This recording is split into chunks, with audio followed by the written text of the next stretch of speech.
Saudara-saudari terkasih dalam Kristus, hari ini Selasa 5 Maret 2024 dalam pekan ketiga Prapaskah tahun B.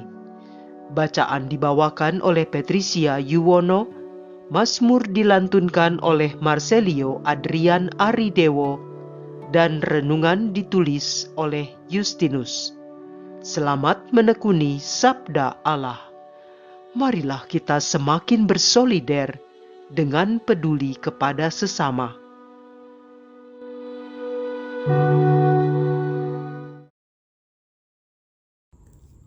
Dalam nama Bapa dan Putra dan Roh Kudus. Amin. Allah Bapa yang Maha Rahim, kami mengucap syukur atas hari baru yang Engkau anugerahkan kepada kami. Terima kasih dan syukur kami haturkan atas penyertaan-Mu semalam dalam istirahat kami. Pagi ini sebelum memulai aktivitas, kami hendak membaca dan merenungkan sabda-Mu. Terangilah hati dan pikiran kami dengan Roh Kudus-Mu, agar kami boleh menangkap apa yang hendak Engkau sampaikan kepada kami. Ampunilah salah dan dosa kami. Doa ini kami haturkan kepadamu dengan pengantaran Yesus Kristus, Tuhan dan Juru Selamat kami. Amin.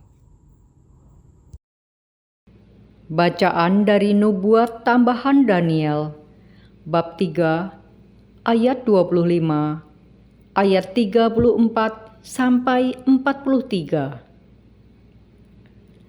Tatkala dicampakkan ke dalam tanur api, Azaria berdiri dan berdoa. Ia membuka mulut di tengah-tengah api itu, katanya, "Demi nama-Mu ya Tuhan, janganlah kami Kau tolak selamanya, dan janganlah Kau batalkan perjanjian-Mu. Janganlah Kau tarik kembali daripada kami belas kasihan-Mu, demi Abraham kekasih-Mu, demi Ishak hamba-Mu, dan demi Israel orang suci-Mu, yang kepadanya Engkau telah berjanji memperbanyak keturunan mereka, menjadi laksana bintang-bintang di langit, dan seperti pasir di laut. Ya Tuhan, jumlah kami telah menjadi paling kecil di antara sekalian bangsa, dan sekarang kami pun dianggap rendah di seluruh bumi oleh karena dosa kami. Dewasa ini pun tidak ada pemuka, nabi, atau penguasa, tiada kurban bakaran atau kurban sembelihan, kurban sajian atau ukupan. Tidak ada pula tempat untuk mempersembahkan buah bungaran kepadamu dan mendapat belas kasihan. Tetapi semoga kami diterima baik karena jiwa yang remuk redam dan roh yang rendah, seolah-olah kami datang membawa kurban domba dan lembu, serta ribuan anak domba tambun. Demikian hendaknya kurban kami di hadapan-Mu pada hari ini, berkenan seluruhnya kepadamu. Sebab tidak dikecewakanlah mereka yang percaya padamu. Kini kami mengikuti Engkau dengan segenap jiwa dan dengan takwa kepadamu, dan wajah-Mu kami cari. Janganlah kami Kau permalukan, tetapi perlakukanlah kami sesuai dengan kemurahan-Mu dan menurut besarnya belas kasihan-Mu. Lepaskanlah kami sesuai dengan perbuatan-Mu yang ajaib, dan nyatakanlah kemuliaan nama-Mu, ya Tuhan." Demikianlah sabda Tuhan.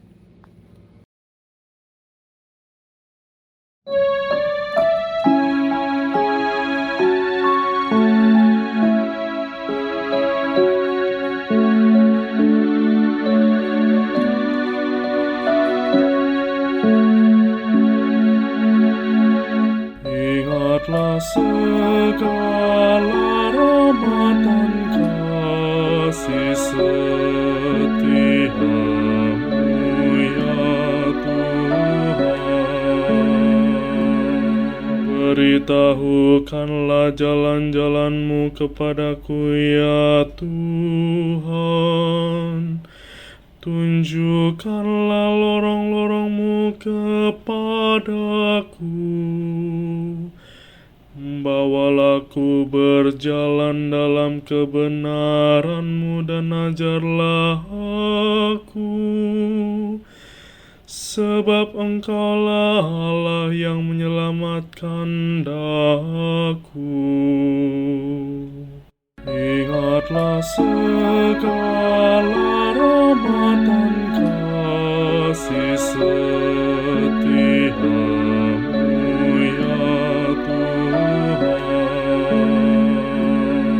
Ingatlah segala rahmat dan kasih setia-Mu, ya Tuhan. Sebab semuanya itu sudah ada sejak purbakala. Tetapi ingatlah kepadaku sesuai dengan kasih setia-Mu, oleh karena kebaikan-Mu, ya Tuhan. Ingatlah segala rahmat dan kasih setia-Mu, ya Tuhan. Tuhan itu baik dan benar, sebab itu Ia menunjukkan jalan kepada orang yang sesat. Ia membimbing orang-orang yang rendah hati menurut hukum dan mengajarkan jalannya kepada orang-orang yang bersahaja. Ingatlah segala rahmat dan kasih setia-Mu, ya Tuhan.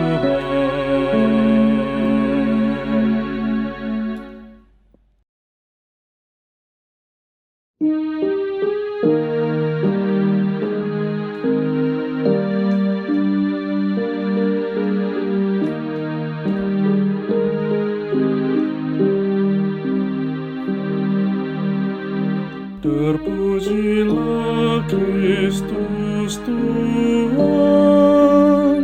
Sang Raja kemuliaan kekal. Berbaliklah kepadaku dengan segenap hati, sabda Tuhan. Sebab aku ini pengasih dan penyayang. Terpujilah Kristus Tuhan, Sang Raja kemuliaan kekal.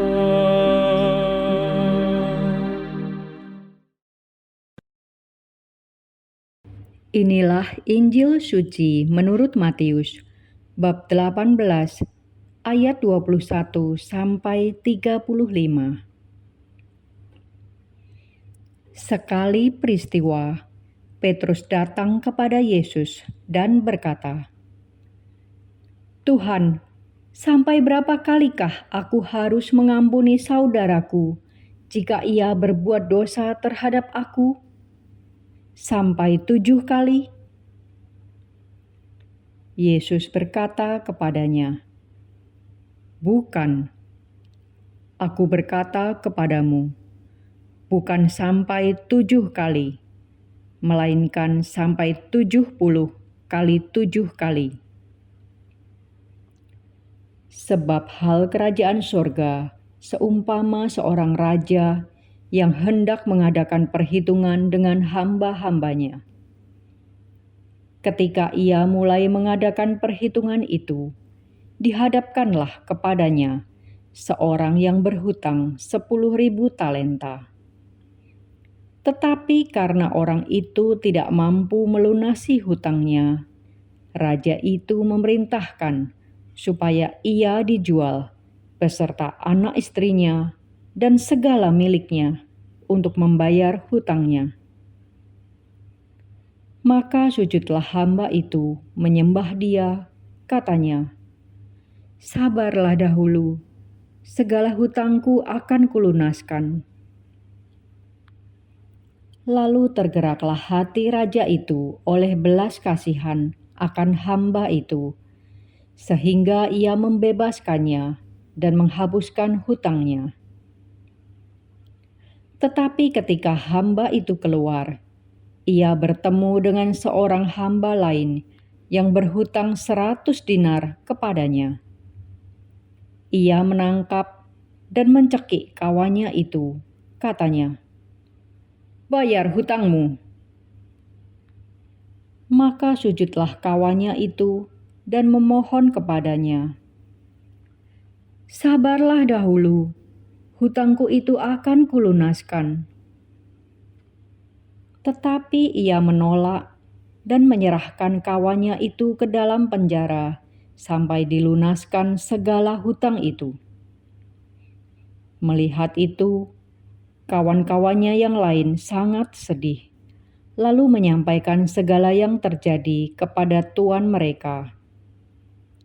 Maka raja itu menyuruh memanggil hamba pertama tadi dan berkata kepadanya, "Hai hamba yang jahat, seluruh hutangmu telah kuhapuskan karena engkau memohonnya kepadaku. Bukankah engkau pun harus mengasihani kawanmu, seperti aku telah mengasihani engkau?" Maka marahlah tuannya itu dan menyerahkan dia kepada algojo-algojo sampai ia melunaskan seluruh hutangnya. Demikianlah Bapa-Ku yang di surga akan berbuat terhadap kamu apabila kamu masing-masing tidak mengampuni saudaramu dengan segenap hatimu. Demikianlah sabda Tuhan.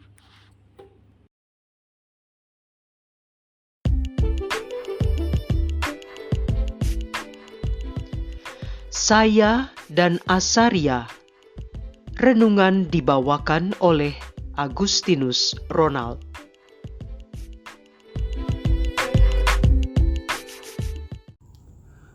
Kitab tambahan Daniel hari ini mengisahkan seorang Bani Israel bernama Azaria yang sedang menghadapi masalah hidup matinya karena dicampakkan ke dalam tanur api. Ia sedang dibakar hidup-hidup. Saya membayangkan kondisi Azaria yang dalam kesakitan luar biasa akibat panas api yang sedang membakarnya. Mungkin kulit kakinya yang bersentuhan dengan dasar tanung api mulai melepuh. Namun dalam kondisi seperti itu, Azaria malah memuji dan memuliakan Tuhan Allah. Saya tertarik tentang bagaimana Azaria mengajukan permohonan kepada Tuhan Allah. Pertama-tama, Azaria memohon Tuhan Allah untuk tidak melupakan perjanjian antara Tuhan Allah dengan Abraham yang menjanjikan memperbanyak keturunannya laksana bintang-bintang di langit dan seperti pasir di tepi laut. Serta Azaria juga memohon belas kasihan Tuhan Allah bagi Bani Israel yang tersisa.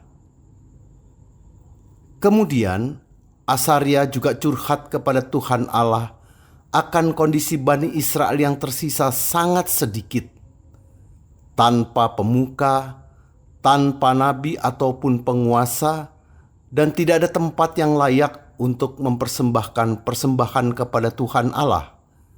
Karena bait Allah sudah dihancurkan dan mereka berada di negeri pembuangan, sehingga Bani Israel tidak bisa mempersembahkan kurban bakaran atau kurban sembelihan, kurban sajian, atau ukupan kepada Tuhan Allah. Yang sangat menarik adalah Asaria menawarkan jiwanya yang remuk redam dan rohnya yang rendah, agar diterima Tuhan Allah sebagai kurban domba dan lembu, serta ribuan anak domba tambun. Asaria mempersembahkan jiwa dan rohnya kepada Tuhan Allah. Baru setelah itu, Asaria memohon Tuhan Allah untuk melepaskan dirinya dan sahabat-sahabatnya dari cobaan yang sedang mereka hadapi. Penginjil Matius hari ini mengawali kisahnya dengan pertanyaan Santo Petrus kepada Tuhan Yesus. "Tuhan, sampai berapa kalikah aku harus mengampuni saudaraku jika ia berbuat dosa terhadap aku? Sampai 7 kali?" Mungkin saat itu Santo Petrus membayangkan bahwa 7 kali memaafkan dosa saudaranya sudah sempurna, karena bilangan 7 merupakan angka baik dalam tradisi Bani Israel. Namun Tuhan Yesus menjawab Santo Petrus, "Bukan, aku berkata kepadamu, bukan sampai 7 kali, melainkan sampai 70 kali 7 kali. Kemudian Tuhan Yesus menceritakan suatu perumpamaan yang sangat terkenal mengenai kisah seorang hamba yang tidak berbelas kasih kepada sesamanya. Dikisahkan seorang hamba yang terbelit hutang 10.000 talenta kepada raja dan sudah jatuh tempo. Lalu si hamba ini pun memohon keringanan waktu pelunasan hutangnya itu kepada raja. Raja tergerak hatinya untuk mengampuni si hamba ini, dan raja bukan saja memberikan keringanan waktu, melainkan menghapus seluruh hutang si hamba ini. Setelah seluruh hutangnya dihapuskan oleh raja, si hamba ini bertemu teman yang berhutang kepadanya 100 dinar, dan ia memaksa temannya itu untuk membayar hutangnya, bahkan sampai menjebloskan temannya itu ke dalam penjara, walau temannya ini memohon perpanjangan waktu untuk melunasi hutangnya. Kawan-kawan si hamba ini terusik dengan kelakuan tanpa belas kasih dari si hamba terhadap temannya. Mereka pun melaporkan kepada raja, dan lalu raja menghukum si hamba itu. Tuhan Yesus menghendaki kualitas memaafkan, bukan kuantitas memaafkan, khususnya kualitas memaafkan kepada sesama yang berdosa kepada kita. Asaria memberikan contoh bagaimana kualitas dari permohonannya kepada Tuhan Allah. Ia mempersembahkan jiwa dan rohnya kepada Tuhan Allah. Saya merasa kualitas permohonan ampun dan rekonsiliasi dengan Tuhan Allah yang diajarkan Tuhan Yesus, di mana kita harus mengampuni sesama yang bersalah secara tulus, belumlah seimbang dengan kualitas permohonan Asaria. Jika saya tidak mampu memenuhi ajaran Tuhan Yesus, apakah yang akan saya katakan kepada Asaria saat berjumpa dengannya kelak di rumah Bapa Surgawi? Marilah berdoa. Ya Allah Bapa yang Maha Kasih dan Maha Rahim, bacaan hari ini mengajarkan kepada kami bahwa bagaimana kualitas iman yang direfleksikan dalam perbuatan akan mencerminkan bagaimana kedekatan kami dengan Engkau. Kami mohon, terangilah hati kami dengan Roh Kudus-Mu, agar kami Engkau mampukan untuk melaksanakan apa yang menjadi perintah-Mu seturut dengan kehendak-Mu. Doa ini kami haturkan dengan perantaraan Yesus Kristus, Tuhan dan pengantara kami, yang hidup dan berkuasa bersama Dikau dalam persatuan dengan Roh Kudus, Allah sepanjang segala masa. Amin. Dalam nama Bapa dan Putra dan Roh Kudus. Amin.